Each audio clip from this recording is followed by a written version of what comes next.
Well, first I became aware of the climate change issue, and I sort of felt we all need to get involved in solving that problem. And for me, I was from a policy background and a policy academic background, and I really didn't feel like policy was going to make the kind of fast change that I was excited about. So I had to find an entrepreneurial pursuit that was connected to climate change. And I actually started to explore three different topics: water and technology, new urban design, urban planning, and urban agriculture. And I created three blogs, and one of those blogs was called Agritecture. And I was trying to test out, what do I like and what does the audience like? And agritecture clearly stood out as winning on both of those categories. And it just connected with my passion for cities, for the future of cities, and this bringing in of what I call the nexus of food, water, energy, and waste in the urban environment. So for me, it's about so much more than growing food. It's about a transformation of society to a more sustainable way of living and a way of planning our cities. Yeah. What do you think it was about that particular topic that won out over the others? Why do people hook onto that? I think that there is this philosophical aspect of it, which is, goes back to the Hanging Gardens of Babylon and our interest as humans to engineer our way out of problems. And the idea of vertical farming and urban agriculture, especially tech-enabled urban agriculture, really captures that feeling of hope that we can build our way through the problems that we're facing and be more resilient for the future. King Nebuchadnezzar, his wife was from a green area, and Babylon was in the desert, and she missed this green area. So he engineered this, hydroponic tower that was full of gardens that grew into this space and was this wonder of the world. And I think that that's a similar idea to what Dr. Dixon de Pommier embodied in the Vertical Farm book.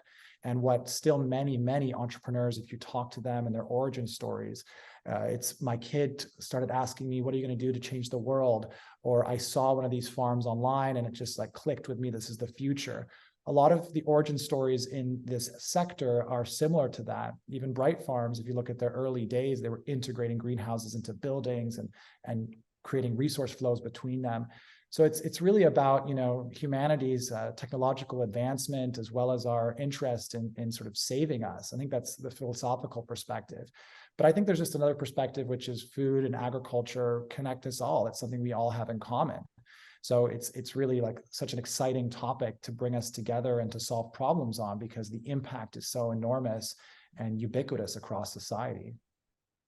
I imagine when you're sharing your point of view, there's a lot of people who agree with you, and it makes a lot of sense. I would imagine on occasion you run into somebody who wants to debate you on this topic, and maybe they're fans of globalization and they feel like things can be done better far off and shipped in. What are those conversations look like when you're debating those topics? Yeah, I mean, I think one of the first things I say is like urban agriculture isn't something new. Whenever we built cities, we always built cities near the resources we needed to survive, including food. In fact, so many of our locations for our cities are based on that. It's only as the Green Revolution happened, which certainly had many, many benefits, that we disconnected food supply from our urban areas. And as I said, there were benefits, including feeding millions and billions of more people as a result of that. But the downsides of that are that we've become disconnected from our food system. And it's important that we as a society have a certain percentage of people that live in the places where we work and live and eat, that understand agriculture and can at least appreciate that system. What's happened since the baby boomers, especially, is we've basically dramatically removed that connection to nature and that connection to agriculture. There are consequences that we're already facing for that removal related to human health, related to our ability to be resilient. And it just takes a quick look to the past to understand the risks we have now created with disconnecting agriculture from urban areas. So if we look at World War I and World War II, the victory gardens were enormous responses to supply chain threats. And actually in World War II, 40% of the vegetables were grown in victory gardens, 40%. So if that for me is one example, but we can also look at more recent examples like the blockade of Cuba, where they had to respond and develop their own urban farms, and they were able to become food secure as a result of urban agriculture and organic agriculture. Or we can look at COVID if we want to look a little bit closer to where we are now. Across the world, urban farms, community gardens have been responding to the lack of food security and threats to the supply chain. And now we can look at the war in Ukraine. The question is, when people ask me this, the question is, are we prepared for the challenges of the future? Do we have the skills necessary to grow our own food, to find seeds, to harvest, to cultivate, to distribute? Have we lost that skill already? Do we need to invest aggressively back in it? I think so. I think that it's important that we invest in resilience and restore urban agriculture across the globe. Do you think there's is there a side benefit to just being closer to the food source and maybe being able to visualize and see where the food is coming from? Do you think there's a benefit to that? I think there's many benefits to being close to any kind of nature, including agriculture. I think that when it comes to agriculture itself, you can appreciate the work that goes into the product, and you can appreciate the challenges that agriculture faces, all kinds of challenges, whether it's indoor, outdoor, tech-enabled or not, pests, contamination, labor, supply chain issues, changes in market conditions. These all affect many industries, but if you see it in person with agriculture, you understand and you're humbled by what it takes to produce the food that you eat on a daily basis and that so many of us take for granted. But I think in addition to understanding and appreciating and respecting farmers by being closer to that, you can also get inspired to invent and to solve the problems that you're witnessing. And that inspiration can lead to much more than the food that you produce, but actually it can look at you exploring water, energy, and waste connected in one system. And that system, that synergy between those things, that nexus is critical for us to understand as a human society to be able to adapt and to develop more sustainably. The third reason why it's important is because of biophilia. There's plenty of evidence that being around nature calms us, helps us heal faster, helps us generally feel better about life and improve our mood. And these are things that have become evident and many cities are investing in, even separate from urban agriculture, to green the space and to make it a more nature-like place. Let's not forget that we are animals. We grew up in nature. We still exist on a planet with other animals. And just because we built concrete jungles doesn't mean we're not originally from actual jungles. Yeah. My daughter is in high school, and we did a little experiment this summer where we're growing tomatoes and jalapenos and stuff like that. And we did okay. We did okay. But I could see her appreciation next time we're in a grocery store or farmer's market, because it wasn't just like, oh yeah, that's there. It's like, how did they do this, you know? And look, I was born in Hong Kong, and I grew up in Hong Kong until I was 6, and we moved to Tokyo, and I lived in Tokyo until I was 10. I grew up in major metropolises. I didn't grow up with a green thumb. My parents are gardeners, but we didn't have gardens when I was younger growing up. But what I did notice was that when I went to the park in Hong Kong and I saw the way that they creatively integrated the green spaces into buildings and very dense areas, it inspired me. It was a place that I wanted to be. It was a place that I liked.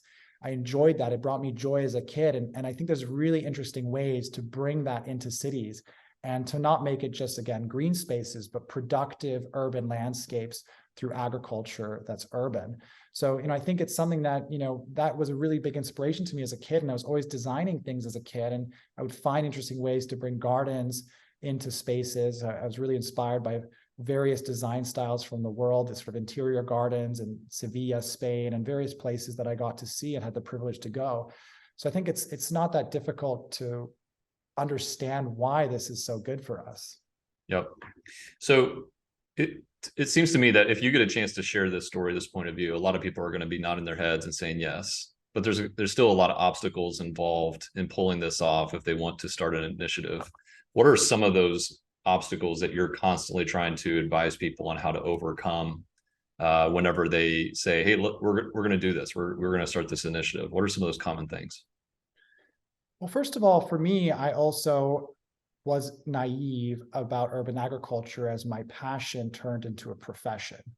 And some of the things that helped humble me and bring me down to earth was working in farms and understanding the realities and difficulties of that. But also my academic studies at Columbia University, my professor, Sarah Chosom, that showed me in the history of agriculture, there's always technologies and flashy things that are shown to save us and to be better, but there's always a trade-off in those.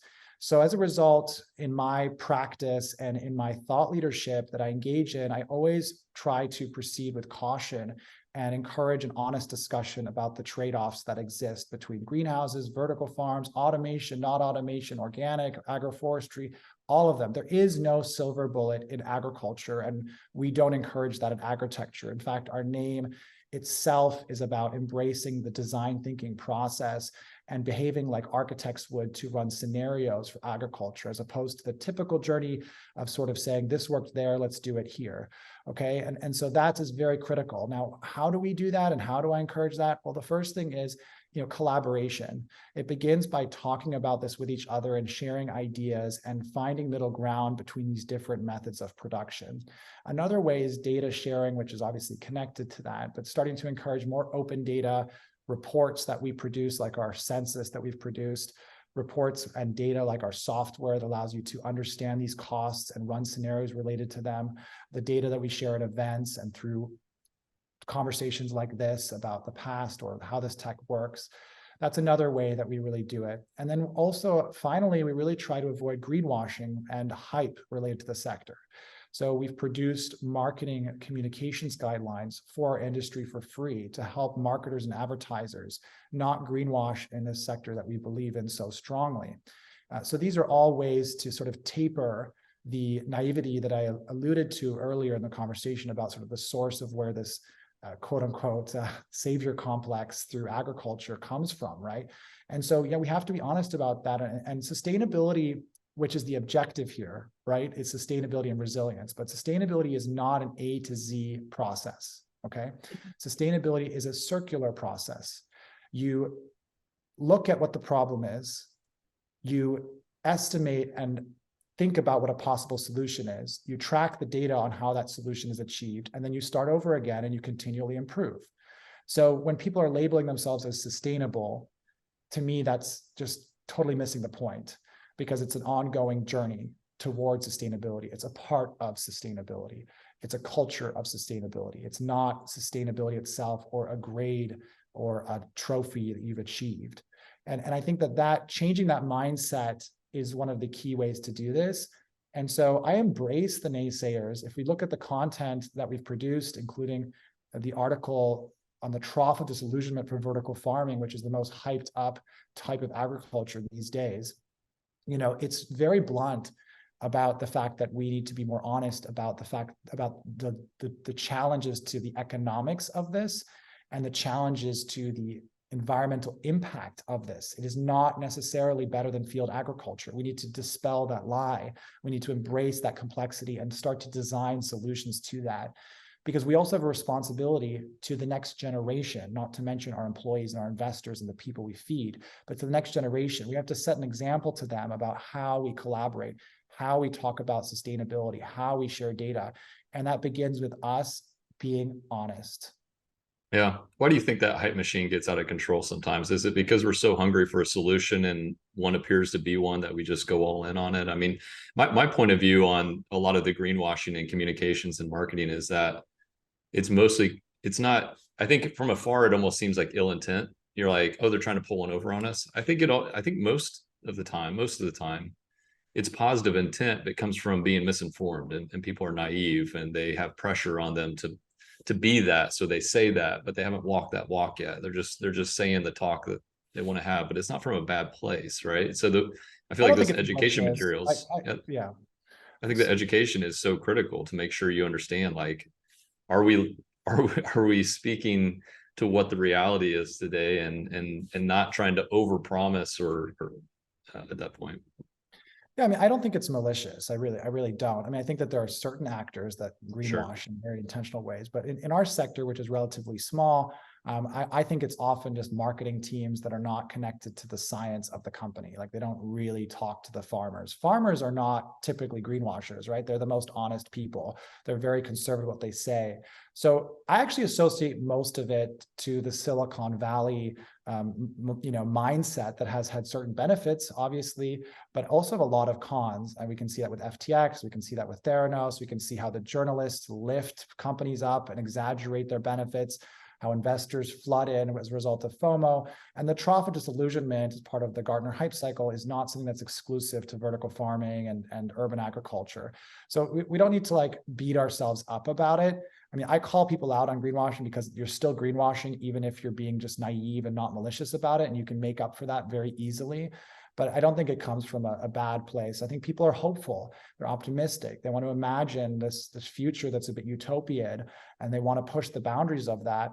And they also want to raise a lot of money. And you don't raise a lot of money by being honest. Yeah. One of the things our team talks about to try to stay in a honest space is how much of our time in our messaging are we talking about sustainability or green whatevers versus the actual realities of the product, like how much is being invested into the product itself. I mean, that ratio cannot get so out of whack. Yeah. I think that's absolutely accurate. Like, is it action or is it just words? And I think that's that's difficult. Yeah. It's not easy, but I think it starts with education. It starts with creating sort of guardrails, if you will, on, what can we values. I think it's values and leadership. Like, the leaders of these companies are responsible for the cultures of the companies. And that goes from the top down through the company. And I think that the values and the integrity of these leaders varies as it relates to their willingness to exaggerate and play the Silicon Valley game of hype. Yep. So let's talk about agritecture for a second. From the outside looking in, it appears to me, and tell me if I'm wrong or not, it appears to me that you really started with a sort of a missional mindset. You had your why, and the how has evolved over time in order to get to that why. I mean, it appears to me that it's like starting with content, then it starts with advisory. Now you're developing tools. Like, it feels like that evolution is you're just following this purpose wherever you can go. Is that a fair statement, or how would you frame that up? Yeah, again, some seed was planted in me from these experiences, and I've just decided to dedicate my life to, encouraging urban agriculture of all kinds around the world. And, the best place for me to start with that was sharing what I was learning on a blog. And that's what I did, in 2011, 2010. And that's where it started for me. And it was an authentic pursuit of my passion. I never imagined that we would be where we are now. It was not part of the plan. My objective was to share and inspire others. And the greatest successes I had in those early days were that people found companies that they worked for, like Bright Farms, when I reported on them. In the early days, I discovered companies that were just getting started, and I gave them attention before the Wired magazines or the Financial Times was talking about this. So that's where the authenticity of Agritecture is sort of encouraging. In the early days, I used to say with my team, like, we're not building a business, we're building an industry. And like, that was the approach, was like collaborate, share, lift others up, lead, and everything else will sort of come together as our mission to sort of accelerate this transition that we believe is important in the face of the climate crisis. So that was like the early days. But then obviously, as anybody who works in or starts with something related to marketing, and exactly the reason why I started 3 blogs at the beginning was because, for me, and I think many people understand this, social media marketing is not about just telling a story and telling your audience. It's also about learning from your audience. What do they like? What do they engage in? What do they care about? What matters to them? And I think that people don't understand as often that marketing is market research. And so you learn from the content you put out there. And so we learned a lot from that blogging period. I learned a lot about what the typical journeys of these companies are, their investment challenges, how they design their farms, what crops they grow. And I started building this archive as I was blogging about all this information. And that archive became the foundation for our ability to conduct feasibility studies and plan these new farms. And then those feasibility studies became a foundation for our ability to do due diligence on new farms that investors wanted. And then that understanding became a foundation for our policy work and how we encourage incentives and engage youth and help cities understand this. And all of that became valuable information that made us attractive for corporates like IKEA to hire us for their global strategy for urban agriculture. So it's about organic growth and responding to the market and following that. And finally, our software, which is the next frontier of agritecture, is scaling up the methodologies that we've been executing for 10 years, the data that we've gathered, the community we've built, and making the process of planning farms of the future 10 times faster and 10 times cheaper, solving some of these key problems, because we have to get more smart farms that are resilient to climate change, planned, built, and profitable. So I'm sure that's a great rundown of you shortchanged a bunch of years, and I'm sure a lot of hard effort. What has been the most? Trust me, it's Yeah, been a roller coaster. Yeah. yeah. What's been the most rewarding part of that, though? I mean, I love the team, like the team that we have is what I love. I love them. I love our culture. I love the projects that we work on together, and the feeling like we solve these problems for entrepreneurs or nonprofits or governments.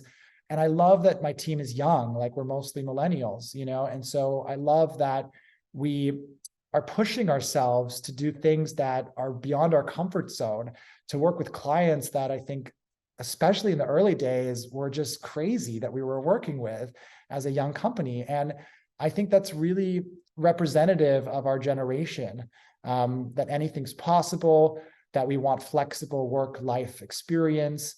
And I think that is what I love about it. I mean, these are people that I've worked with for years. Some of them have been with me since the beginning, and we've been through so much together. So that's the most important part to me. Also, and the most rewarding part of it for me is that there's other things like seeing the farms built. There's other things like seeing people talk about our work when we haven't requested them or even engaged with them. Or I love meeting people at events where they say, I've been following your blog for years. Look on my phone. I've saved it as a bookmark or like an app on my phone. I've followed for years. It's something I read every day. It's giving me so much knowledge and insight. Or people saying, I found the company I work for now on your blog. That kind of stuff is very rewarding for me and my overall mission, because it's really about pollinating this knowledge and connecting people. And again, that mission of building the industry and accelerating that transition. So that's the part I love about it. It's exciting.